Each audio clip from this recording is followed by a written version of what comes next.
If by laying it on the line, Henry, you mean putting it as briefly and clearly as possible, then yes, I have laid it on the line. I don't even own a television. The Way to Dusty Death. 1, 2, 3. There are books that are good, there are books that are bad. There's some books so fucking awful you wish you never had read them at all. 'Cause a novel can ruin your life. Hey buddy, I don't even own a television. All right, welcome to I Don't Even Own a Television, a podcast about bad books. I am Full Throttle Doc J.W. Friedman, and with me, as always... Wow, it's just an honor to be here and watch you pop the clutch and tell the world to eat your dusty death. I am Chris Dusty Collision. Ooh, looking pretty dusty, my man. Gotta get that dust off my shoulder, out of my mouth. It's a little-known fact that Collision bathes like a dog. No, I just got about a bunch of road dust, on my teeth. I'm a real road dog. So it's not a Chet thing, then. Exactly. And if you don't know what being a road dog means, well, then your ass better call somebody. Wow. Ding, ding, ding. You know what that means? It's time for Jay to pull a hockey reference out. I saw Wayne Gretzky play once. Yes. It was like on his farewell tour. He wasn't very good anymore. Is this the fastest we've ever started digressing? Probably. So, yeah, we're talking about a book called The Way of Dusty Death. The Way to Dusty Death. My bad. I got that wrong every single time, and I'm literally covered in Post-it notes like I'm the guy from that terrible cover to Office Space. The Way of Dusty Death is a little-known martial arts flick that involves just throwing dirt at people. And that better well feature a kung fu master named Dusty Death. A little-known Chuck Norris alias. I would be so into that. Yeah. That might actually be the only thing that could be, and we'll get into this, more 70s than the book we read by what the cover informs me is Master Storyteller. Gonna need you to show your work there. Alistair MacLean. I have some qualms with that, but I will say you're totally right about the 70s-ishness. Like, this book is wearing bell-bottoms. Oh, yeah. There's about 400 times the main character, whose name I can't really remember, so I'm just going to call him Johnny Racecar? Johnny Harlow. Johnny Racecar. Yep. About 400 times in a 250-page book pulls on what's described as a roll neck sweater. Yeah, totally.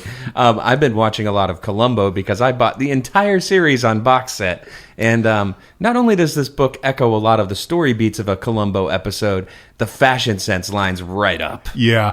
Those of you who are lucky enough to know me IRL know that I, too, love a roll neck sweater, and only the strenuous efforts of people close to me in my life keep me out of them. So the book was kind of a vicarious thrill for me. They're real good. They go real well with like a jean jacket that has that fake wool lining on the inside, like Bob Dylan used to wear. Go well with like a bell about 3 degrees clangier than bootcut jeans. Yeah, those super flares, super ultra flares. Yeah. Maybe a spurious vest under your jean jacket with the fleece collar. So this piece of 70s-ish, 70s literature is basically about race car driving, but also a shadowy conspiracy and some murders and a bunch of other stuff, and we'll get into that later. But I think before we do, we need to set expectations properly by trying to describe the plot of this book in 60 seconds, which is... This is a degree of difficulty move for many reasons. Mostly because I'm extremely bad at this. I don't just think that's it, but I'll give you your shot first, and then we can get deeper into why it's so hard. Wow, you didn't really have to yes and that one, buddy. Hey, that's what they taught me in improv class, man. By the way, we're now in a taxi. Ooh, where are we going? I hope it's not to the zoo, because I'm afraid of pachyderms. What do you know? We're going to the elephant zoo. Are there any suggestions from the crowd? All right, plot in 60 seconds. Here's a song. Nobody knows if you finish or not. You got 60 seconds to give them a plot. Plot in 60 seconds. Okay, so as previously mentioned, this is a bit convoluted. I know you're going to give it your all. I'm going to unravel it like it's a knit sweater. So, you have 60 seconds to race to the finish line of this tale. Are you prepared? I am. Let's do it. Johnny Harlow is the world's greatest Grand Prix Formula One race car driver. Or anyway, he was. Now he seems to have lost his nerve. He keeps saying that the head mechanic, Jacobson, is giving him a bunk car. And his former icy control on the track has turned into reckless and wreckful risk-taking, which has even cost another driver his life. And a car ran over his girlfriend's foot, making her very badly injured. He has even begun to drink scotch, except that like one page after Johnny Racecar starts to drink scotch, it turns out that he's only pretending to drink scotch for reasons we don't get explained for another 200 pages of Johnny pulling on roll-neck sweaters and skulking around the alleys and garages of France. And, as it turns out, rescue the wife of his racing team's owner, millionaire James McAlpine. The wife has been kidnapped by heroin smuggling race gamblers led by the chief mechanic. That was pretty close, actually. A little bit over, I think, but still way closer. I think this would have taken me, plotting an hour and a half, because there is so much shit jam-packed into this book. And I was saying ahead of time, I really hated this book. You were saying you kind of liked it, and you could have almost read it in one sitting, I know. Yeah, I plowed through it, but that was because I was in a unique situation. I was on an airplane. Oh, and even James Patterson books are entertaining. Exactly. And it was one of those old-fangled aeroplanes without screens everywhere that you didn't bring yourself.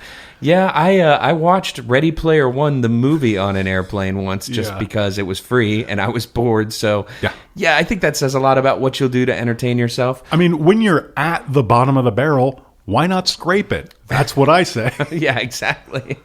But for me, this probably could have been a in one sitting book, except I kept getting so bored and confused that I just stopped reading it and do something else. It's a book that is kind of... You know when you go to somebody's house and they've got like the world's largest EQ hooked up to their stereo, and it's all a big smiley, like no Metallica's mid. Amplifiers? Yeah, like no mid, just full bass and treble. That's kind of the experience reading this book. It's a little front-loaded and a little back-loaded, and the middle 200 pages are mostly just action scene, action scene, action scene, action scene, but the plot kind of forgets to happen. Yeah, let's put a pin in that, because that definitely speaks to one of my low points for sure. Fair. But I think beyond that, the other thing that I had a real problem with is the style of the writing. Well, before we get to style, let's just say one thing about the plot. Okay. The whole time, you know basically only one thing about Johnny Racecar, and that's that on the second page of the book, he has gotten in a Grand Prix Formula One accident that has killed another driver. Mm-hmm. And he's handsome. And he's handsome, yeah. But so the whole book, this death is laid at his hands. There's an obscure paragraph at the very end where he says he had evidence that the mechanic had caused his car to swerve and kill that guy. But not enough is made of it at all. No. Nor is enough made of what the villains are up to. When I kind of hand-waved that they're heroin smugglers who might or might not be gambling on races and are involved with the chief mechanic, that was because that's literally as much as I understand. They are bad guys. I finished this book only 2 days ago. They are bad guys, capital letters, and that's kind of all you need to know. We find out they're Corsican, which is worse than Sicilian. Ooh, mamma mia. Boy, that was a fun little bit of casual strained racism dropped into the old mix. Yeah, I'm very surprised nobody, makes the sign of a cross and, pats a statue of the Virgin Mary or anything like that. Yeah. Gives you the old evil eye. But I want to talk a little bit just about the way this book is written and why it kept repeatedly driving me to do other things. So we don't know what it's about, but we do know that the style, one of us may not have enjoyed. The other, let's, unlike this book, build a little suspense. So I have a whole section of my notes here called, "Now here are some fucking sentences." Because here's one example. I think that was original. That was the original title of this book. That could have been the working title of this book, actually. But here's an example of the way sentences in this book work. Rescue workers in aluminum asbestos suits, some operating giant wheeled fire extinguishers, some armed with crowbars and axes, were trying desperately for some reason, wholly beyond the bounds of logic, to get sufficiently close to the car to drag the cindered corpse free, but the undiminished intensity of the flames made a mockery of their desperation. That's like page 3 or something, if I remember. And you can actually see the guy across from Alistair MacLean's typewriter just making the wrap it up motion. If you were in the same room with him when he was typing this, you'd be so annoyed. It's like your coworker with the mechanical keyboard, like because here's another one. I'll do one more for you. Harlow had suffered 3 major crashes in his racing career, the last of which 2 years previously he had sustained near-fatal injuries. On that last occasion, he had been smiling, albeit in agony, as his stretcher had been loaded aboard the ambulance plane for the flight back to London, and his left hand had been used to give the thumbs-up signal. His right forearm had been broken in 2 places, had been as steady as if graven from marble. Can I do one? Yeah. Okay. This, of course, increased the chances of detection should Harlow choose to cast a backward glance, but it became quickly evident that Harlow had no intention of casting any backward glances. He had about him the fixed and determined air of a man who was headed for a certain objective, and backward glances were no part of his forward-looking plans. Yes, that was one sentence. Yeah, this is a book that not only likes to repeat itself a lot and explain things, it likes to repeat explanations in the same sentence that's 1 paragraph long. Like, I sent you a text when we were reading this. This is airport for race car driving. Very much so. But with, like, a spy element to it. Yeah, wannabe James Bond in airport instead of a bunch of middle-aged paunchy guys solving problems in their button front short-sleeved shirts. No, this is about sexy race car man, taking on a crime syndicate, I think. I don't know. Here's another good sentence. It seems like a syndicate. There's at least 5 people involved. We'll get to this, too. Okay. But here's another great sentence I loved. The hands were still now, hands that bespoke a man at peace with himself. But it would seem likely that the hands belied and did not bespeak, for it seemed equally that he was not at peace with himself, and never would be again, for to say that Johnny Harlow's fortune steadily declined from that day he had killed Jethu and crippled Mary, one would be guilty of a sad misuse of the English language. Last part of that, I agree with, but more in reference to the book than whatever the fuck the author was talking about. Oh. Seriously, though, can you follow that sentence? What the fuck was just said? He looks cool, but he's not really. He's all tore up inside. Gotcha. Yeah, I guess that's it. But I don't know. Yeah. I got to be honest. I kind of glazed over and sort of focused back in when it seemed like you were coming to the end. And by you, I mean you, Mr. Alistair MacLean. Yeah, I'd get through about 20 pages of this book and then be like, you know what? I'm going to cook some chicken. I don't know what it is. Like, this is a book that just constantly drove me to distraction, and I did not like reading it one bit. Sculpting. I think sculpting. That will be my new hobby. Yeah, exactly. What can I do other than reading this thing? Where do I buy a soldering iron now that Radio Shack is out of business? Maybe I'll restring every guitar I own. Yeah, so, I wonder if both my feet are the exact same length. Better get out the calipers. Yeah, it's been a while since I clipped my fingernails. Yeah. That takes 2 hands, right? Can't read this book.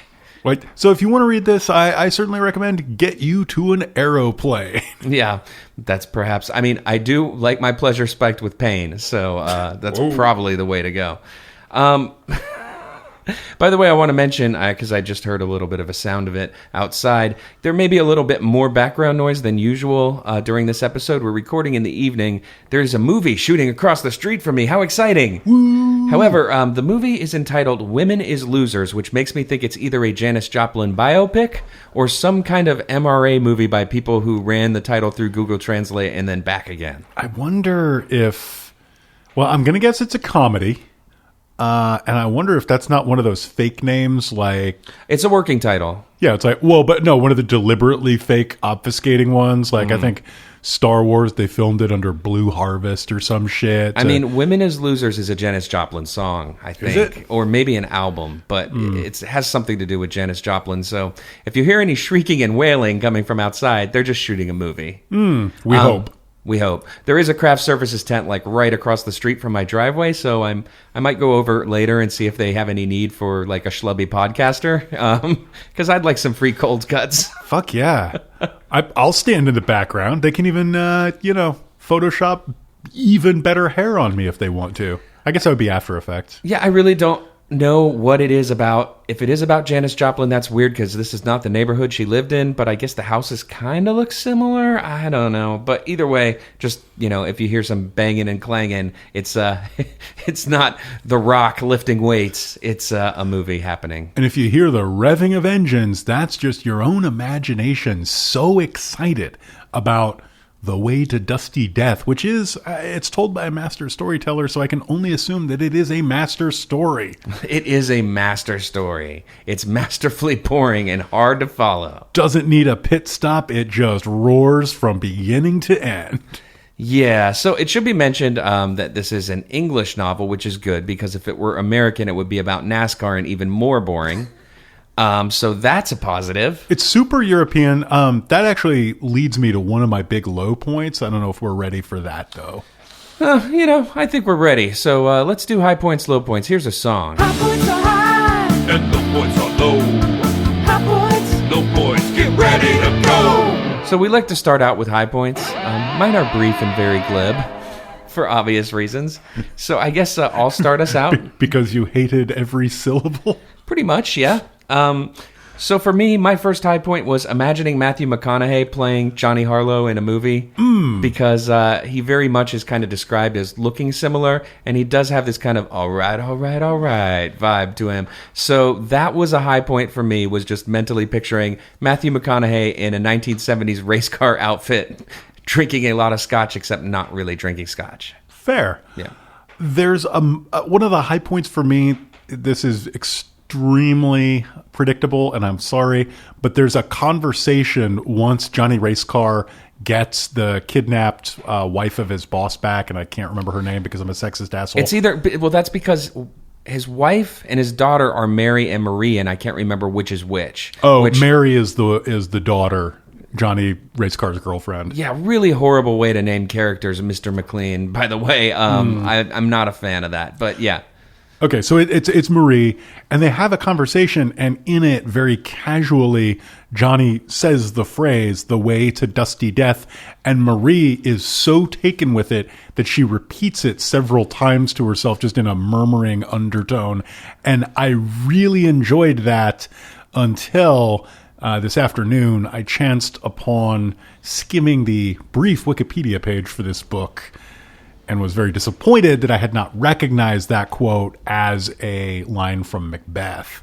Oh, wow. I didn't at all, because I have no knowledge of literature. Welcome to our book podcast. Me either, apparently. But it made me kind of wonder, this is one of those 70s style paperbacks that includes an order form for other paperbacks in the back. And Alistair MacLean had a really solid way with titles, and it just made me chuckle a lot, imagining that he sort of builds this in like a character appreciatively murmuring the title of the book in whatever book he happens to have written. So it could have been The Black Shrike, Fear is the Key. Okay, I guarantee Fear is the Key is a line of dialogue in that book. If not, it's a Rage Against the Machine lyric. Right. Night Without End. The Satan Bug. Oh, I got it, folks. I got it. I listened to a little too much Ghost, and now I've got the Satan Bug. You've got the Satan Bug in a bad way. South by Java Head. I don't even know what that means. I don't know either. The Golden Rendezvous. They tried to upsell me to that at a restaurant the other day, and I was like, whoa, I think I got to get the fuck out of here. Is that one of those drinks that has like cobra venom in it? I think so. Ice Station Zebra, Puppet on a Chain. Like, how good is that? They're pretty good. Yeah. They are good titles. That's one positive thing I could say about Alistair MacLean. The cover is very 70s yellow orange. I enjoyed that. Yeah, I didn't get that because I have the e-reader version, so it's black and white. I didn't catch the color, but I mean, I'm a colorblind fella, but it's a pleasing tone to me. It's very nice. There's a little painting on it that very helpfully for a dumbass like me illustrates a Formula One race car, because I'm never quite sure what kind of thing they're talking about. Yeah, no, those are the ones with the big spoilers on the back, and the wheels kind of stick out from the front, and they're conical, right? Open wheel, I think, is the technical thing. There's a hilarious moment that's not quite a high point, but they describe one of the engines as being so expensive as to cost £8,000. Whoa. Yeah.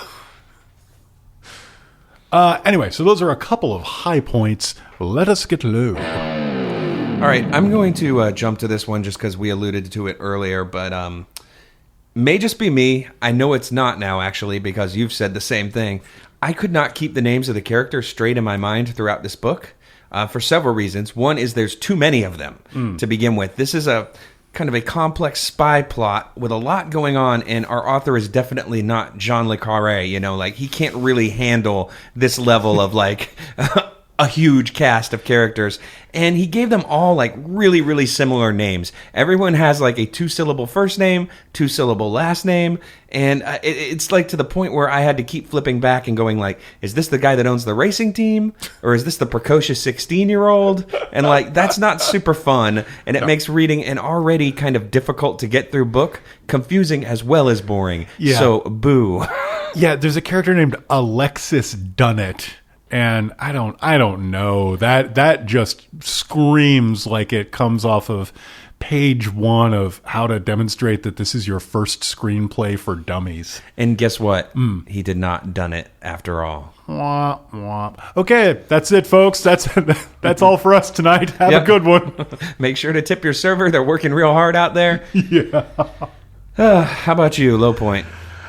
Aside from the plot not making sense, being incapable of telling the characters apart, and many of the sentences being both personally and professionally difficult to read and slightly offensive, it's really hard for me to find a low point, I gotta tell you. But I'm going to say that this book made me just anxious and uncomfortable for huge stretches for a reason that I'm not entirely proud of. And that reason is this. This book is largely set in France, and most of the time spent in France is spent in the second largest city in France, Marseille. Mm-hmm. And the reason that makes me anxious is because I'm very much one of those readers where the words are kind of sounding in the back of my head as I'm passing my eyes over them. And my French pronunciation is not notably strong. Well, sacre bleu. Yeah. And every time I hit the hated M word, it was like a real, almost physical stumbling block for me because I don't know how it's said, and I'm not sure I just said it right a second ago, even though I hit the little play on dictionary.com at least half a dozen times today. I'm pretty sure you said it right. I was about to ask, I guess that means you're not a fan of beef bourguignon, but then I remembered you don't eat the beef, so I don't. Yeah. And as always, if I did not pronounce it entirely to your satisfaction, do not at me. Yeah. We're just ignorant Americans here, folks. We're doing our best. Yeah. With the exception of Noodles, who I am sure will say, well, you got about 62% of the way toward a proper pronunciation of that. They only teach you one language in our public school education here, which is pretty horrible, and they don't even do that great of a job at that. So when we fuck up foreign words, you just got to kind of roll with it. Just remember where we're from. Yeah. Yeah, I mean, the Midwest and the South also not exactly the cradles of intellectualism here in this country either. Please go to teespring.org and look for our new shirt, proud product of the public education system. Yeah, with just a picture of like, I don't know, a mispronounced word. I don't know how you'd illustrate that. Like a big C+. Yeah, a C+. A standardized test that like somehow like a Scantron sheet with nothing filled in. Remember, kids, D is for diploma. Yeah. If you're really good at football. Oh, well, that was sad and dark. Yeah. Let's do another round of low points. Let's get low and let's stay there. So for me, something kind of alluded to earlier, again, this book wants really bad to be action-packed. And as a result, it crams in so many like high-octane story beats, pun completely intended, that the entire thing blurs together and becomes forgettable. Like you've got car racing, people burning to death, a mafia, a forbidden romance, a kid detective, heroin smuggling, attempted assassinations, stealthy Metal Gear Solid-esque reconnaissance scenes, and probably like 20 more tropes of the suspense thriller genre crammed into a very slim volume, and the whole thing just started to turn into like a high-pitched keening sound in my head anytime I read more than 30 pages at once. It's a series of set pieces, basically, and there's very little plot stringing it together because, as you mentioned, you know nothing about most of these characters until the big reveal at the end. So it's kind of like somebody did a novelization of a Bourne movie without any of the charm. Yeah. And I don't want to say overwhelming because that almost implies that it's doing it intentionally or it's a good experience, or yeah. at least a notable experience. And I think it's safe to say that you did not find this memorable or notable in any particular way, except for just, it's a little bit like getting yelled at on the bus. Yeah, exactly. Like by halfway through, all of this high stakes action has become so common that it just loses the ability to entertain and just becomes this kind of flat, oh yeah, here comes another fucking car chase. Oh yeah, this guy's got a gun. What's going to happen now? Now they're spying on people. It's like, I don't know. You need something other than action scenes to hook me into a book. And I'm pretty easy to hook with action scenes. On the page, it just alternates between somebody reconnoitering and ransacking somebody else's hotel room, and then there'll be a chase scene, and then there'll be an interrogation scene, and then there'll be another sneak over a fence scene. And on the page, those all have the same sort of amount of energy. So there never is a lull. If it were a movie, those would contrast with each other in a way that they don't on the page. And it did not shock me, although it did frustrate me when I learned from the 150-page or 150-word Wikipedia article I skimmed this afternoon that this was originally written as a screenplay. Oh, that makes perfect sense, yeah, because there is, those down moments of like reconnaissance and sneaking around and snooping. That would have been kind of like your cool down period before your next big high action set piece, but still tense. Yeah. Whereas this, it is literally just always balls to the wall, 100 miles an hour the whole time someone's shouting at you. Yeah, and the whole thing is written in this style with paragraph-long sentences that also like feel the need to explain what a fuel tank is to you. So that's not helping matters either. Yeah. This also, you have never read anything where crate opening is more lovingly described more times. Yeah, like 4 or 5 times in this book, someone carefully opens a crate, then closes it again, and does something to disguise the fact that the crate was opened. Jesus Christ. Say cold chisel one more fucking time. I dare you. What was your favorite crate opening scene? It was one of the ones with the fucking cold chisel. I liked the one where after he closed the crate, he smeared grease back over the nails that he had pried out just to camouflage the fact that it had been tampered with. That was my second favorite. My favorite was definitely the one where he didn't have to camouflage it because the crates had already been hastily opened. Or what about the one, it's not really a crate, but where he took the film cassette out of a video recorder, or a film recorder, I should say, but intentionally did a sloppy job so the people who saw it would know that it had been tampered with and get nervous. That was a good one too. Yeah, that was fucking great. I also like the 3 separate times he either did or did not hide or misdirect his opponents with respect to which film cassette he had on him. That was great. There are like 4 or 5 of them, by the way. 4 or 5 interchangeable film cassettes that are plot devices. Yeah, and though the elusive quad MacGuffin, if you will. Yeah, it's exactly as fun as playing 3-card Monte with a guy who is hidden from view by a curtain. Yeah, that's a really good way to describe it. And the house always wins, my friend. Yeah, exactly. But you know who won this time? It was me, the reader. So I owe you a low point. I'm going to get a little more serious. Okay. One of the kinds of scene that you did not describe is the brutal interrogation scene. And our hero interrogates some mafiosi characters a few times. Is that really a second declension? I have no clue. Probably not. And it's needlessly brutal. And there's one where one of the 5 fell villains, or maybe there's 7. I don't fucking know. There's too many of them. There's too many of them. There's 3 Corsican brothers, a whole pile of others, the Racecar chief mechanic, sundry others, but one woman. And he's extremely repellently, sexistly brutal to her when he's interrogating her. Yes. And it really took me out of it because, like I said, the bulk of the rest of the time, I was not minding this book. It had that pleasing 70s espionage travelogue movie energy that I kind of enjoyed. The sentences were not good, but they were clunky in a really fun way. Mm-hmm. And you could tell that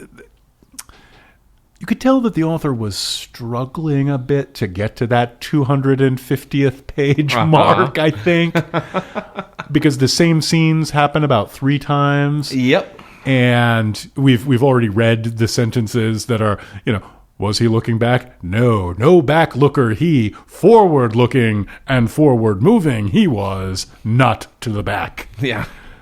Which, has a certain whiff of pad to it, I would say. Yeah, definitely. But, all that is fairly pleasant, having a good time. And then, he's talking about no one's ever going to look at you again when I'm done with you. And I was like, I don't fucking need that. Nobody needs rough. That. So. He also beats up a literal child at one point in the book. Well, a teenager, but still. I mean, he does so with an open palm. He does the and classic... then drags him by the hair. Yeah, to his dad to rat him out. He does the classic movie thing, just grabbing his turtleneck firmly in one hand and methodically, forehand slap, backhand slap, forehand slap, backhand slap. What I like to call the Three Stooges move. Yeah. He tried to do the eye poke, but the kid was, though woozy, together enough to get his hand in front of his put nose. His thumb on his nose, yeah. You should have seen what happened when they started serving soup to the rich people. Oh, man. It got sloppy. No, I agree. That particular scene was pretty distasteful, and I skimmed over a lot of it, I will admit, just because I did not enjoy reading it even less than the rest of the book. Did not enjoy reading it even more than the rest of the book. I don't know. This book has made me stupid or whatever. High points. One more round. Yep.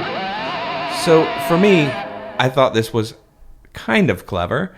The main kind of trick of this book is that Johnny Racecar, as you've been calling him, Johnny Harlow as his name, the way he operates his cover and avoids being detected as a covert agent is by pretending to be extremely drunk through most of the book, which involves things like rubbing scotch all over his face, hiding bottles of booze in his hotel rooms in very obvious places, so when people search, they'll find them for sure. Gargling with scotch, which oh my god, sounds so nasty. But I thought that was kind of clever and the sort of thing I could get behind. Like, I would probably be very good at that. There are scenes where he's stumbling down the street because he knows he's being followed and he has to portray himself as being drunk. And I thought that was kind of a clever device. I don't know if I've ever encountered that in a spy novel before. So, unfortunately, it goes on for about 80% of the book before you know why.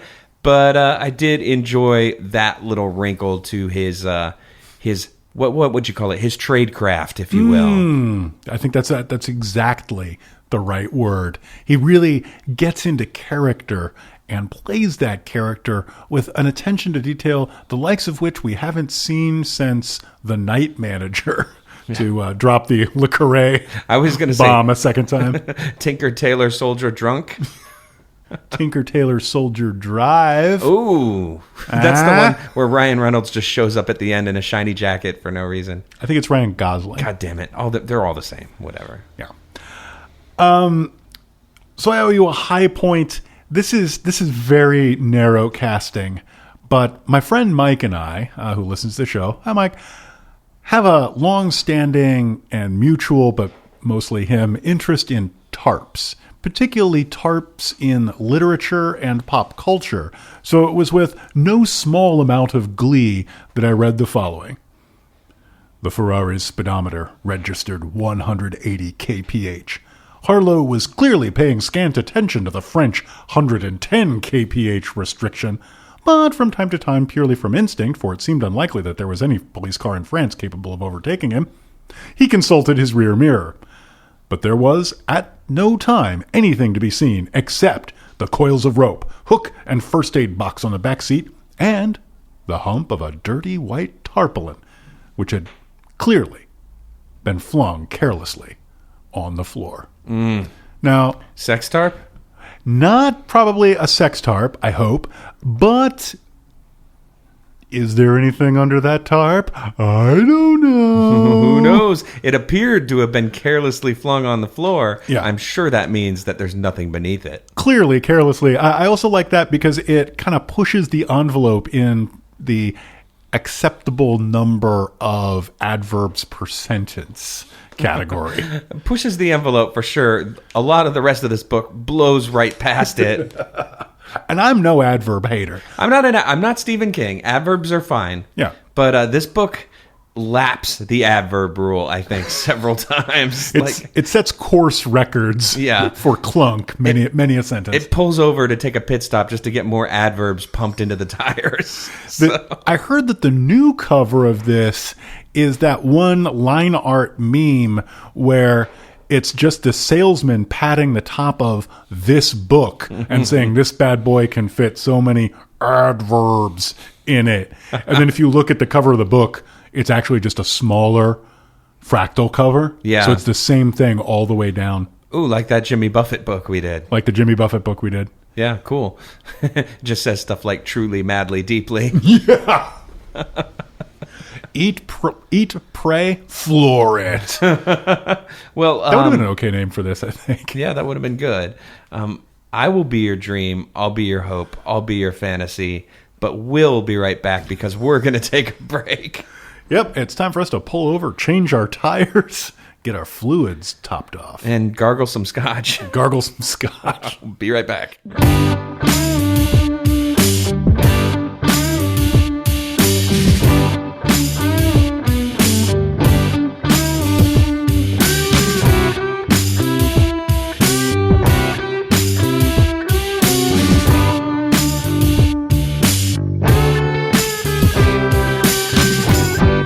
Room screech. We're back. And now it is time. You should see the face Collision's making right now. Hey, I just noticed how apt your nickname is for the show this time around. Yeah, but only in the darkest and least pleasant of ways. Yeah, that's true. This book does open up with a collision. Just wanted to say. Eep. But anyway, let's play some games. And let's start out with the rootinest, tootinest, track loopinest, stock car, so there's no real boot in this. Extremely glutinous, Vladimir Putinist segment in podcasting history. Wow, I know that you at home won't believe this, but I'm sitting right here, and I just need you to understand that really was a freestyle. Yeah, he had nothing prepared. I know it didn't sound like it. No, it really. I behind the curtain, I took a little bathroom break, and I thought of rootinest, tootinest, and the rest just kind of flowed naturally from there. Yeah, so I think over the last, 12, 18 months, there was Black Thoughts freestyle, and then that. Yeah. In that order. Sorry. Yeah, I don't know. Mine was a little better. I gotta say, 15 minutes ain't got nothing on Vladimir Putinist. Anyway, this is Dramatic Readings. Dramatic readings. We're gonna make it sound recorded. Dramatic readings. Yeah, I got some words for you. So, Dramatic Readings, we are going to take pieces from this book and attempt to read them to you dramatically, which for me is going to be quite a challenge because I read most of this book in the voice of a Ben Stein-esque character. Ouch. And I'm sure he's done something horrible that makes that a bad reference, so let's just assume he's an awful person. Oh, he is. Yeah, okay, good, great. You want to go first? Sure. Oh, Johnny. There were tears in her eyes, but not tears of sorrow, not in that radiant face. She rose, flung her arms around his neck, and kissed him on the cheek. Harlow, though slightly startled, was not noticeably embarrassed. Of course not. That's my girl, Dunnett said approvingly. A last long farewell to the fastest lorry driver in Europe. She stared at him. What on earth do you mean? The transporter leaves for Marseille tonight. Someone has to drive it there. This is a job usually reserved for the transporter driver. Harlow said, My God, I'd rather overlook that part of it. Now, as ever was, there appears to be a considerable degree of urgency. I think you'd better see James now. Harlow nodded, rose, and left for his room, where he changed into dark trousers, navy roll-neck sweater, What? and leather jacket. Ooh, and it was one of those light brown leather jackets with the big lapels, too. I like a boy with a roll-neck sweater and a long jacket. He went to see McAlpine and found him stretched out on his bed, looking ill and pale and little short of positively haggard. McAlpine said, I have to admit, Johnny, that the reason for my decision is based largely on self-interest. Tweedledum and Tweedledee, good mechanics though they are, couldn't drive a wheelbarrow. Jacobson has already left for Marseille to make loading arrangements for the morning. It's asking a lot, I know, but I must have number 4, the new X car, and the spare engine at the, I forgot to look this up, Vignoles test track by noon tomorrow. We have the track for 2 days only. A lot of driving, I know, and you'll have only a few hours sleep, if that. You'll have to start loading in Marseille by 6 a.m. So the gruff authorities figure, who was that you were just speaking of? That was millionaire James McAlpine. I like that you essentially gave him the voice of Speed Racer's dad, but slowed down. This whole book was Speed Racer to me. And so many of the sentences, in Speed Racer, when they would dub it, but they would have like a lot to pack in, so they'd just talk really fast. Yeah, because the language of Japanese fits a lot more ideas into a shorter period of time. So Speed Racer's dad would have to say things like, Speed, when you entered that race, I was really worried about you because your brother Racer X had also entered that race many years ago, and I think you might be dead, and I was just worried that the same thing might happen to you, Speed. And then a monkey farts. Yeah. I don't know if that's a difference between the amount of information that the two languages can encode per syllable, and maybe just a difference in how stupid the audiences of Japanese cartoons versus American cartoons are assumed to be. What are you saying? Are you saying I need to explain everything to you really fast so that you get every single thing that's going on, Speed? I knew you were worried because your son looked like he was dying and the camera kept cutting back to you making worried faces. And then doing that weird 2-frame animation dance where you jump up and down, but... anyway. But yeah, the Speed Racer is very strong in this. It is. And I just realized when you were reading that, essentially, Harlow's outfit in this, pretty much anytime he puts on clothes, is basically Ratso Rizzo from Midnight Cowboy. Which is fucking great. So I like that a lot. Everybody's talking at me. Yeah. So that one would be a good one to have in your head. Another one, obviously, throughout the reading of this, all I kept thinking was drag racing, drag racing, drag racing, drag racing. Yeah. Okay, so here's mine. This is towards the end. Harlow's about to lay out the entire plot to his lady friend and explain, quote unquote, what happened so everyone can understand. Oh, thank God. Maybe my copy was just missing this page, because fuck if I know. Harlow said, so you see, it was all quite simple, really. Jacobson was the mastermind behind this particular operation. It will turn out that the Marzio brothers were the ones that really mattered. Anyway, it was Jacob's idea to gamble on the Grand Prix drivers, and he altered the odds in his favor by suborning no fewer than 5 drivers, plus even more mechanics. He paid them plenty, but he made a fortune himself. I was the thorn in his flesh. He knew better than to try to get at me, and as I was winning the majority of the races, it was making his business very difficult indeed. So he tried to kill me at Clermont-Ferrand. I had proof, both stills and cinefilm. In the rear, Rory stirred sleepily. But how could he do that to you when you were still on the track? Me and a lot of others? 2 ways. A radio-controlled explosive device on a suspension strut, or a chemically operated explosive device on the hydraulic brake lines. Both devices, I imagine, would blow clear on detonation and leave no trace of their presence. You imagine? Yeah, he imagined. Anyway, it's on film record that Jacobson replaced both a strut and a brake line. Rory said, which is why he always insisted on being alone when inspecting smashed cars? Harlow nodded, temporarily lost in thought. Mrs. McAlpine said, but how? How could you degrade yourself in this awful fashion? Well, it wasn't all that pleasant. But you know the blaze of publicity I live in. I couldn't move privately, more or less to brush my teeth, than to do the job I was asked to. I had to take the heat off myself, step out of the limelight, and become a loner. It wasn't all that difficult. As for working my way down to the transporter job, well, I had to find out whether the stuff was coming from the Coronado garage or not. It was. The stuff? The dust. European jargon for heroin. My dear Marie, there are more ways to dusty death than losing control on a Grand Prix racetrack. The way to dusty death. She shivered and repeated the words. The way to dusty death. Jesus fucking Christ. And so that's supposed to be like the scene at the end of like an Agatha Christie story where she gets everyone together in the parlor room and explains what went on, except it still fucking makes no sense and I don't know what happened.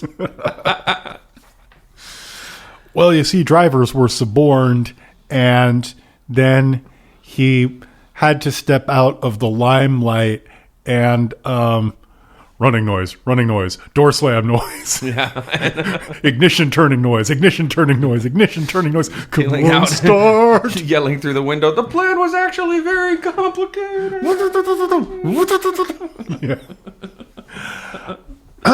Yeah, real nice, well-developed plot you got here, Alistair. Be a shame if somebody wrote a book around it. Yeah, he tied it up with a neat little bow. Yeah. So, yeah.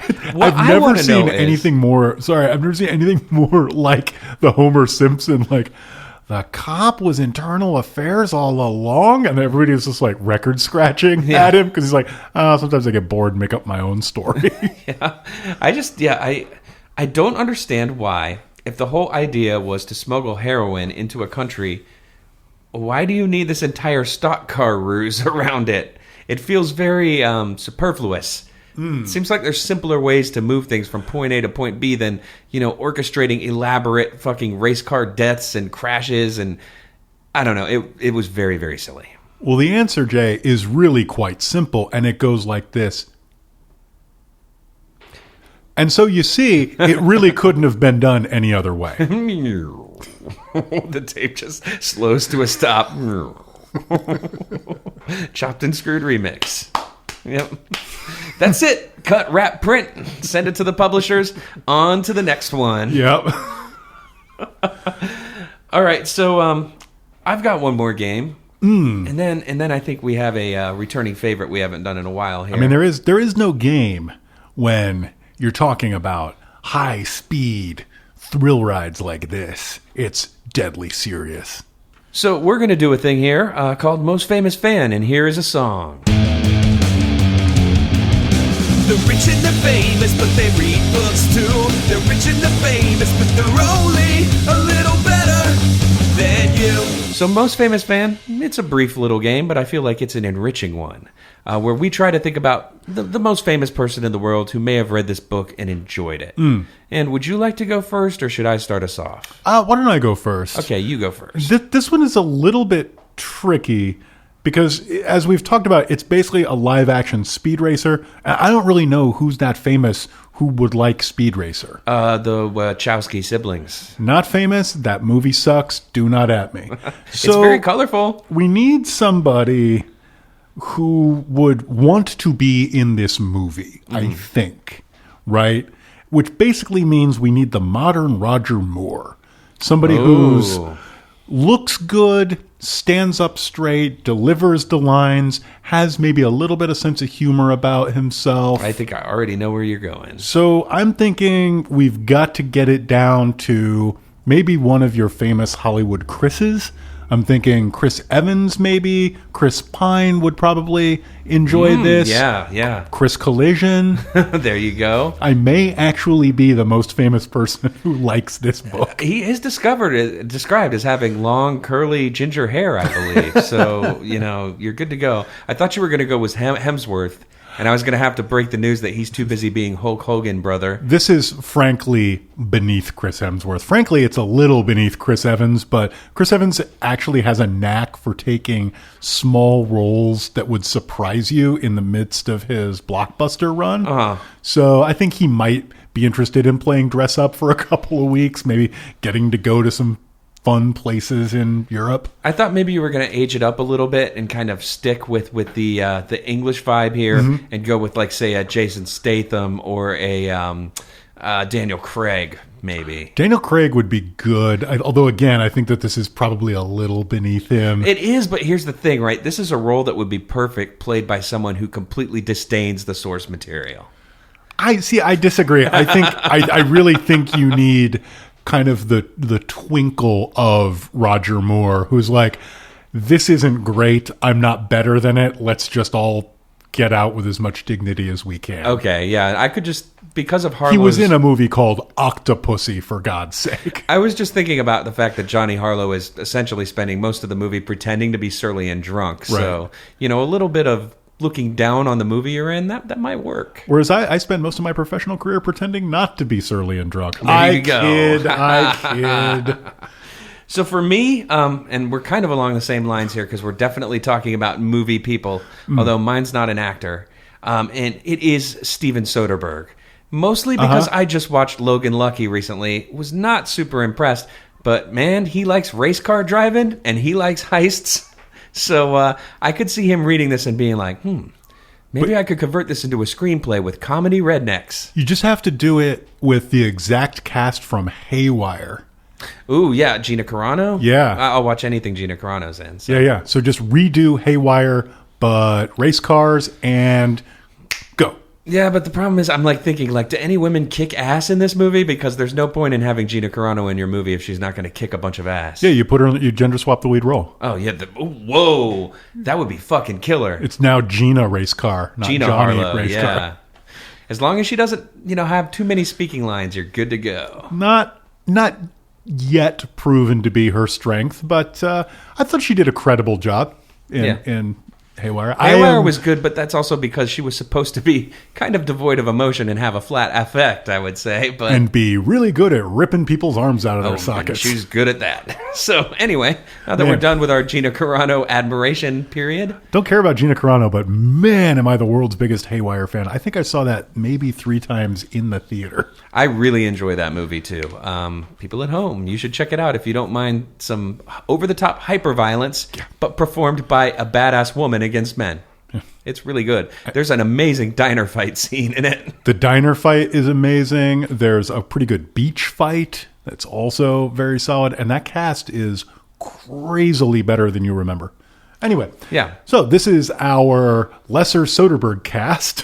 I always forgot he did Haywire. We call it the Dude Friend experience. Lucky Logan, I would say don't watch that unless you really like laughing at poor rural people, because that's 90% of the movie. But that's what made me think that he would like this movie, is it's based on kind of the same concept, which is a complicated crime heist that revolves around car racing. But also weirdly low-key in large swaths, which kind of suits Soderbergh. Like, he's good at movies that just kind of amble along. He's good at other kinds of movies too, but he really seems to have an affinity for that kind of thing. There is an amazing part where, like, an overeducated 6-year-old girl explains the difference between gelato and ice cream to her older redneck father. I enjoyed that part quite a bit. Do you mean Logan Lucky? Yeah. I forgot that part. I was probably peeing during that part. That's towards the very end. It's when she decides she doesn't want to be in pageants anymore because she's now into the quote-unquote culinary arts. By far the best scene in the movie.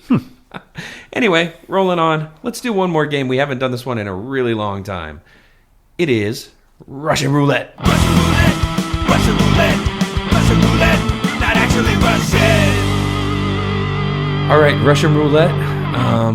Not quite as deadly as car racing, but definitely dangerous when it comes to what you're going to end up listening to. Usually the mark of a book we really liked or found notable. This might be the worst book we've ever Russian rouletted for your taste. I kind of liked it. I think mostly it's Russian roulettable just because of the sentence structure itself is very entertaining when excerpted. So I'm going to start flipping through pages. Collision's going to tell me to stop, and I will read something from that page. Here we go. Stop! Well, here's a good one. 45 minutes had elapsed between the time of Harlow's departure from the Villa Hotel Cessny and his return there. The vast foyer looked semi-deserted, but there must, in fact, have been over 100 people there, many of them from the official reception party, all of them probably waiting to go in for late dinner. The first two people Harlow saw were McAlpine and Dunnett, sitting alone at a small table with short drinks. 2 tables away, Mary sat by herself, a soft drink and magazine in front of her. She didn't give the impression of reading, and there was a certain stiff aloofness in her bearing. Harlow wondered towards whom the hostility was directed. Towards himself, likely enough, but on the other hand, there had grown up an increasing estrangement between Mary on the one hand and McAlpine on the other. Of Rory there was no sign. Probably out spying somewhere, Harlow thought. The 3 of them caught sight of Harlow at almost the same instant as he saw them. McAlpine immediately rose to his feet. I'd be grateful, Alexis, if you could take Mary into dinner. I'm going into the dining room. I'm afraid if I were to stay... It's all right, James. I understand.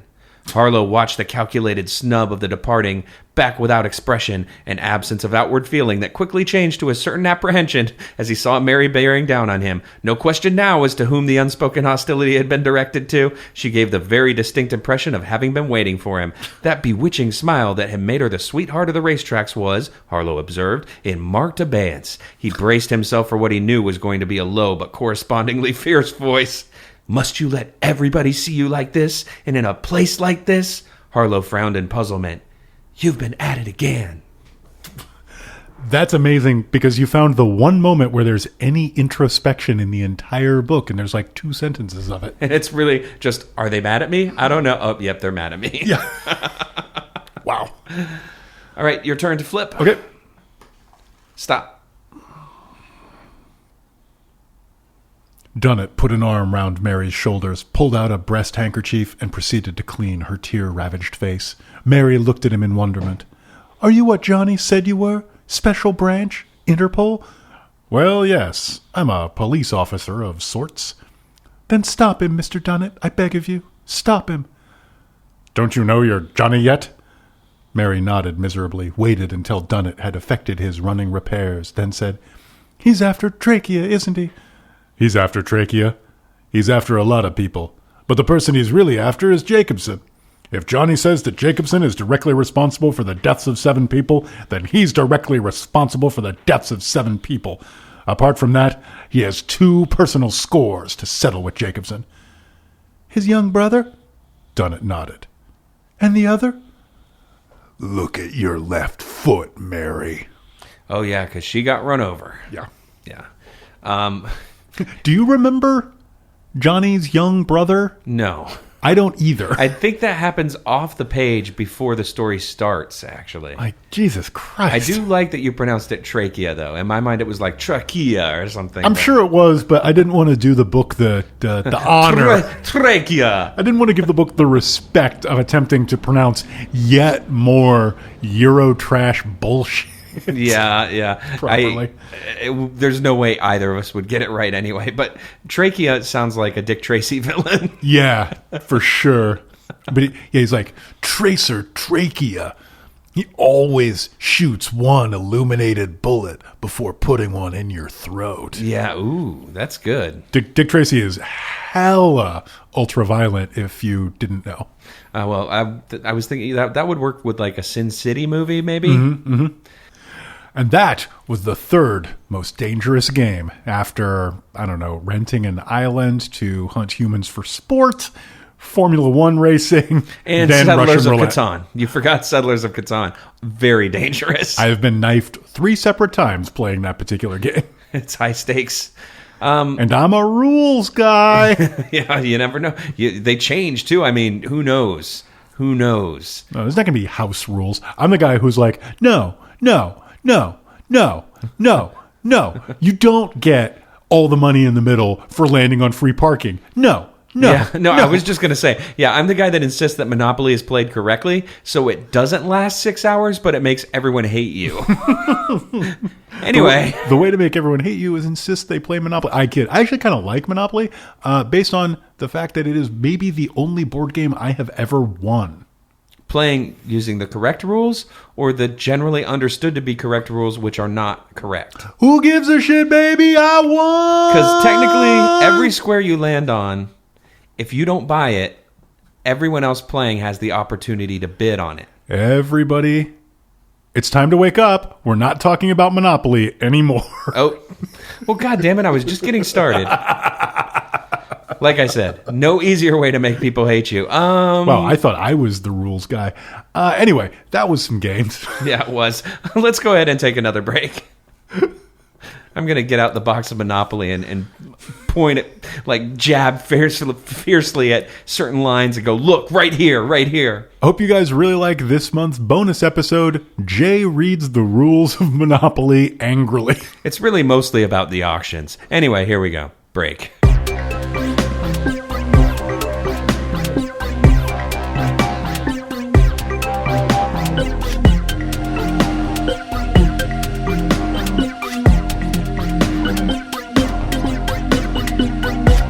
All right, we're back. We're done. The checker flag is waved. We are now no longer talking about the way to dusty death, not of. I'm chugging a quart of milk in celebration, about to take my victory lap. Someone's spraying champagne all over me so that people don't realize the fact that race car drivers have to pee in their pants. I mean, can it just be because they enjoy both peeing their pants and having champagne dumped on them?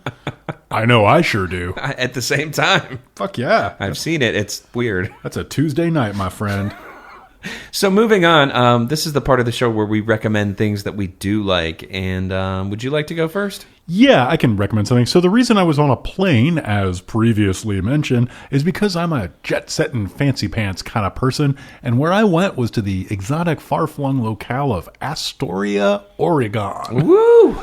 And I hadn't done this in a few years, but Noodles and I went again to the Fisher Poets Gathering, which is a several-day poetry festival by, for, and about commercial fishermen and fisher women.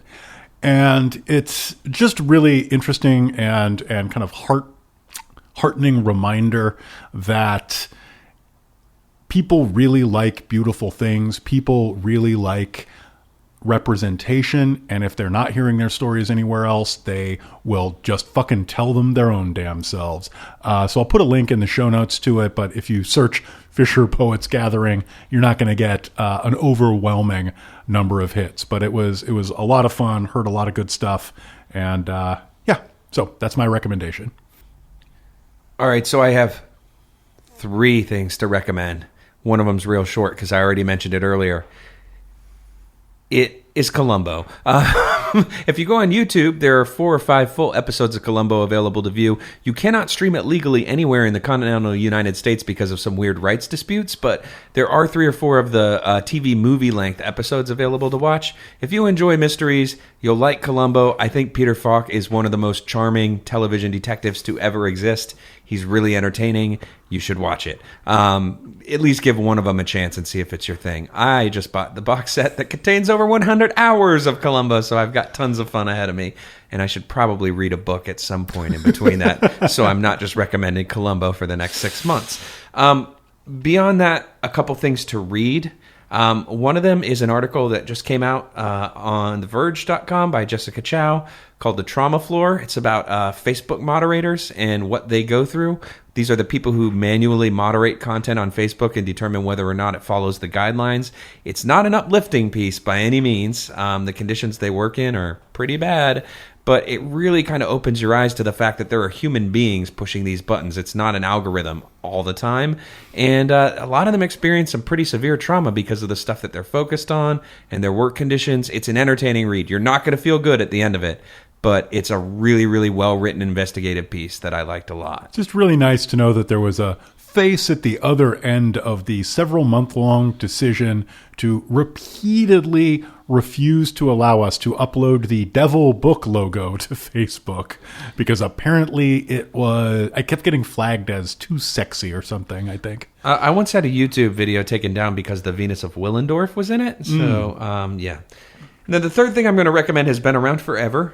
It's unfortunately not credited to any author because it's on Clickhole, one of the best websites ever. And it just recently popped into my brain again, and it's one of my favorite comedy pieces I've ever read. So I recommend you Google Clickhole Garbage Sons and read the quiz, which one of my garbage sons are you?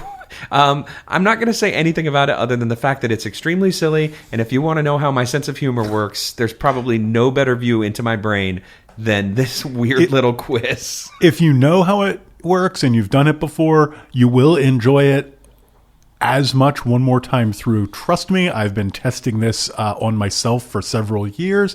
And if you don't know what it is, congratulations, you're about to get a solid third of the jokes on the internet. Yeah.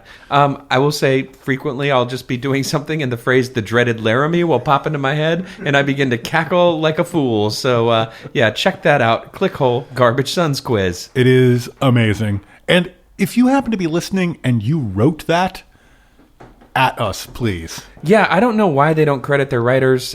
This one especially deserves some credit. But yeah, it's there and it's good. And yeah, if you wrote it, I bow down to you. Yeah, and I'd like to send you a pie basket or something. I'd like to yell "fuck" in the trunk of your Saab until its resale value decreases. You'll get it once you read it, folks. I'd like to. Never mind. I don't want to step on any more of their jokes. Yeah, but it involves an impersonator. Yeah. Ooh, that's the best part. Ooh, it's a little teaser. Speaking of teaser, I'm looking right now at 2 large packages, and I believe that means we've got some letters. Oh, no. These were just some packages. Oh, damn it. No. They aren't brown paper, and they aren't tied up with string, but they are a few of our favorite things. What are they? They are letters. They are letters sent to you from us. How many do we have? Dose? We got a lot of letters. Oh. A, letters B, letters C, letters D, letters E, letters F, letters G, letters, got a lot of letters. I really stepped on my own song there. Okay, so what do we have here? So the first one is from Elizabeth and Noah, fake last name, and it includes a couple of books by Vonda and McIntyre, Dream Snake, which I seem to remember, 2 copies of Dream Snake. Now that's the way to do it. Wildly different covers, which is slightly intriguing, and some extremely amazing action figures. So we have one little rubber ducky, except it's a unicorn duck. Why don't you describe this? Okay. This looks to be a barbarian of some sort, a Viking warrior, perhaps. He's got horns on his helmet. He's holding a shield and some sort of hatchet, shirtless. And for an action figure, he's got a pretty well-accentuated package. I believe you'd call it a rockin' bod. Why don't you take a look at his back there? His back says J. Well, I'm sorry to report to the people at home, my abs and chest situation look nothing like this, but in my mind they do, and I really appreciate it. So thank you. And the other one is also a small action figure of a hirsute, extraordinarily long-bearded redhead gentleman with a really V-shaped torso and a big-ass club. And he's wearing a skirt. And it is, of course, labeled Collision. And I actually have to say, after the weird little Fisher-Price biker that somebody gave me years ago, this is the most accurate action figure representation of me I've ever seen. Well, it does capture your utility kilt perfectly. So yeah. Exactly. I am a utility kilt man.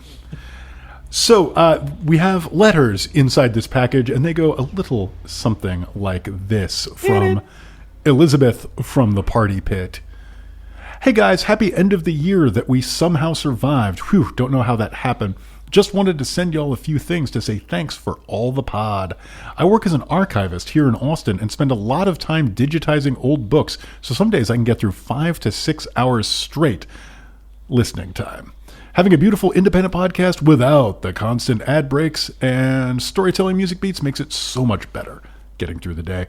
Most of the gifts are self-explanatory. The book is included as a break glass in case of emergency, in case the year gets too much and you need something both amazing and very dumb to help you through. Hugo award-winning science fiction about a strong, independent woman and her psychic medicine snakes. Nice. Also featuring a birth control subplot where all people in the future self-regulate their body heat, tall brooding stalkers, a zebra pony, and there's some child abuse, but happily resolved, I think? I haven't actually read a fantasy book from this era without some sort of abuse. Thanks, Piers Anthony. But yeah. Good point. Psychic medicine snakes. Definitely the best book ever written about psychic medicine snakes. I will say, sending 2 copies of a book is a very, very good way to kind of get it on the short list, because that's frequently one of the troubles that we have when it comes to reading things that are not available digitally, is finding more than one copy at once. It's also a power move, and don't think I don't appreciate that. Yeah, no, I appreciate the gumption, and I also appreciate psychic medicine snakes. So thank you. Thanks for the many hours of listening enjoyment, and also for the song that I now sing every time I check the mail, the letter song, which is mildly embarrassing, but less so than my previous check the mail song, which was from Blue's Clues. Well, it's good to be damned with faint praise. No, thank you very much. I appreciate it. I think that song about 8 times a day. There's also a second letter in this. P.S. This is Elizabeth's fiancé. I felt the need to include this note to explain why you were getting 1.5 copies of Dream Snake. Elizabeth is very busy working full-time and going to grad school, so I volunteered to ride my bike to the post office to mail these items for her. I put the book and the tchotchkes in a cloth bag and hung it off the handlebars. So far, so good. But as I started pedaling, the bag, seemingly with a mind of its own, jumped toward my front wheel. Medicine snakes, dude. Instead of bouncing off like you would expect, the book, still inside the bag, mind you, somehow flew between the spokes of the wheel and wedged itself there. It was the darndest thing. I couldn't mail the now mangled Dream Snake paperback with no explanation, so I bought another copy with cooler cover art, as it turned out, and wrote this note. Anyway, enjoy the book and tchotchkes, and as always, ride the crap. Thank you. Man, so it wedged itself between its spokes. Did he fly off the bike and, like, incur bodily injury? I'm gonna guess no. Okay, because I was like, if that's some dedication. But if you did, I'm sorry, man. And yeah, I'll say the reason that it does that is because the process of riding a bicycle is actually what you're doing with the front wheel is not so much steering as constantly keeping yourself from falling down with micro movements, which means anything attached to those bars is gonna flappity around. Get you a rack on the back. That's what I say. Or just, if you gotta have a back, like throw it over your shoulder or something. Be safe out there. Note, every time I ride my bike to work, I stop off at the grocery store on the way home and 100% ride home with that fucker in my hand, which is leaning on the handlebar. Because you're not being safe out there. I am not safe out there. And you are a hypocrite. I am a wild-ass hypocrite. But at least you're rolling on your scraper bike. That is very, very true. So, Noah, Elizabeth, thank you so fucking much. Now I am going to have to turn into the guy who has an action figure on his desk. Yes, thank you very much. Wow, this is a large package here. Much like the one on the action figure previously described. That is apparently supposed to be me. Thank you for getting that detail correct. That's what she said. Clap, clap, clap, clap, clap. Are we still doing phrasing? There's some hack and slashery happening with a pocket knife right now as we speak. Because this is in a very serious envelope. This is what you might call a parcel. Yeah, and this one is all the way from British Columbia, the deepest, darkest depths of the frozen north. That's a big deal. International shipping is nothing to fuck around with. That is no fucking joke. And this is from Annie, fake last name. Hello, Collision and Jay. Hello, from your favorite Jordan Peterson meme-making, long-time listening, crab clock owning. Okay. I remember these Jordan Peterson memes. They were great. I thought they were real. Goth Canadian. Thanks so much for the little gift pack. Super appreciated. I'm returning the favor, slowly working on a wall piece for your studio. Yes. Alas, I am quite busy. Hopefully this offering will tide you over until then, or in a crab-appropriate fashion, tide pool us over. Yeah, I'm looking right at the space where that wall hanging will go. So, I bring you a peace offering of pulp books. Found them at the local mom-and-pop bookstore alongside some pulp true crime for myself. Here's my hot takes. 1. Shaft Among the Jews, blaxploitation vibes. oh my gosh. Weird, clueless racism, kiss my black ass. I'm pretty sure that's Jefferson Twilight from the Venture Brothers. I'm also pretty sure that one I may read and enjoy, but we will probably not do an episode about. Yeah. There's something called A Matter for Men. Sounds pretty good. Yeah. Rumpole and the Golden Thread. I'm wondering if that's like Rumpole Rumpole of the Bailey. Apparently the one BBC detective show you haven't watched. I believe featuring Robbie Coltrane pre-Harry Potter. I have seen a BBC detective show with Robbie Coltrane in it, but I don't believe it was called Rumpole. I may have my wires crossed, but there definitely was one Rumpole. In this one, he's a drunk. He's like a total drunk and an asshole. I think Rumpole. Maybe it was Rumpole, and I just don't remember the name because I just binged that shit. So. Elf Quest Wolf Song. Oh, cool. That's my stage name. Fuck yeah. High fantasy wolf fetish. Dialogue written with asterisks. These books are also accompanied by a little package of goodies. So, thank you so much for that. Let me see. The other half is something the two of you might find a little bit reminiscent of your past, but in a hoser fashion. I recall Jay talking about being a shitty 20-something punk growing up. Well, you're in luck. I am currently that shitty 20-something punk. These are trinkets from the last few years of Canadian alternative and Vancouver punk. Oh, fuck yes. We're a dying scene, thanks, gentrification, but a tough one nonetheless. They're from record labels, bands, artists, etc. Some friends, some acquaintances, some strangers. I tried to get Nardwar to sign something for y'all, but I haven't run into him for a while. Oh man, no, but this is the way to my heart. Send me weird little things from your music scene. Holy shit, that is the best. Hope you enjoy this little bit of Canadian counterculture. Most of us still love hockey, though. Joey Shithead is a politician here. And Nivek Ogre from Skinny Puppy hangs around sometimes. So that's fun. Much love and thanks. Any fake last name. This is great. Yeah, no, thank you so much. Yeah, so, let's see.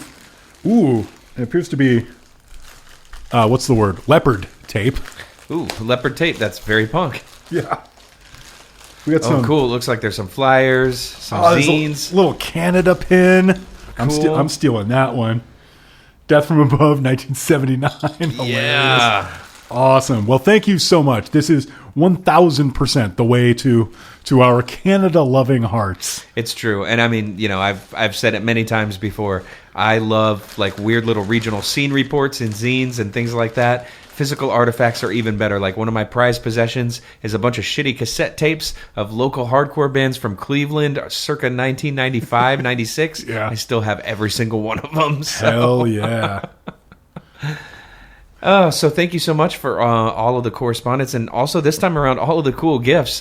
My bookshelf is going to overflow with pulp now. Look at the cover to Elf Quest Quest. Wolf Song is amazing. That is the best cover I think we've ever seen, and it is edited by Robert Asprin, who, speaking of Canadian connections, you may remember is responsible for the Myth Adventure series, on which noted Canadian Dan Beckner appeared. Robert Aspirin. More like Robert Tylenol, because that's what I needed after I finished the book. Damn. Oh, dang. Okay, so thank you for writing in. If you want to get in touch with us in a less physical fashion, you can write to us via email at idon'tevenonatelevision.gmail.com. If you want to support the show, you can also go to patreon.com, patreon.com/IDEOTVpod. And Collision, I think it's about time we do that thing we do sometimes. It's true. So, everybody who helps us out on Patreon is near and dear to our hearts. The people who are nearest and dearest, sad but true, are the people who give the most. And at the highest level, we have the following people: Marta, Jack, Rich, Daniel, and Patrick. And I'm going to look at each of the books we've just gotten. We have 5 books here. Yes. And we have 5 top-tier donors. Okay. It sounds like there's a synchronicity occurring. Exactly. So I think we need to assign one book to each person. So who gets to be ElfQuest Moonlord or whatever the fuck? ElfQuest, ElfQuest Wolf Song, Volume 2, The Blood of 10 Chiefs. Wow, that's a lot of titles. And maybe the best cover we've ever seen. There's some kind of big-haired warrior lady. It's like 3 Wolf Moon, but with human beings. Yeah, and 1 wolf. Yeah. And 2 moons. So who gets that? Marta, Jack, Rich, Daniel, or Patrick? I'm going to say Marta just because, Okay. you know, there's a strong female character on the cover there. All right. Now, Jack. What does Jack get assigned to him? Does he get Rumpole and the Golden Thread, A Matter for Men, Dream Snake, or Shaft Among the Jews? I wouldn't assign the last one to my worst enemy, so that's going to be problematic. But Jack is a strong, traditional, manly name. I think Matter for Men is the way to go here. Okay. Yeah. Sounds good. What about Rich? What does Rich get? So we got to take Matter for Men, which also has an amazing cover with a guy with what looks like a... You know those really fine-tipped Sharpies or like the artist pens? It's like that, except it's the length of his leg and hooked to a backpack, and he's attacking a giant centipede worm monster. It kind of looks like the cover art from the cabinet art from the side of a Centipede arcade machine, actually. It does look like that, crossed with the cover of Fahrenheit 451 I read in 5th grade. My vote is Rich gets that. Okay. All right. So that's a matter... Oh, wait. Sorry, that was Matter for Men. That was Matter for Men. And that goes to Jack. So I assume Matter for Men was going to be some nonfiction shit. No, by David Gerald, writer of some of the more famous Star Trek: The Original Series episodes. So that one might actually be good. Maybe. Yeah. Okay, so, Rich, what do you get? Rumpole, Shaft Among the Jews, Why do we have to keep saying this? or Dream Snake? Let's do Rumpole. Okay. Daniel? Sorry, man. Shaft Among the Jews or Dream It's an Old Snake? Testament name. So it's... Wow. I thought you were going to note as the rules guy that we technically have 2 copies of Dream Snake. So both Daniel and Patrick could have gotten it. But nope. Sorry, Daniel. You're one of the few people at the top tier of support whose name is in the Book of Kings. So that was fun. Will we be sending you these books? Almost certainly not, but maybe. But at least watch now, your boxes. yeah, but at least now you know what your assignment is. Yeah, it's to find these books, perhaps, or just maybe think about how you can relate to them on a personal level. Take these books on as your mantra, your avatar for the following month, and then write us and let us know how it treated you. Yeah, learn to fly again. Learn to live so free. Take these broken wings. Yeah. Little Mr. humor. They were Canadian, right? I don't believe they were. Oh, God damn it. Okay. Anyway, so... Reminds me of maybe the best joke I made on Twitter that like 2 people liked before I quit Twitter, which it takes the form of someone hitting on the chairperson of the fan club of that band, assuming that both people in the scenario are gay, asking, so is there a Mr.?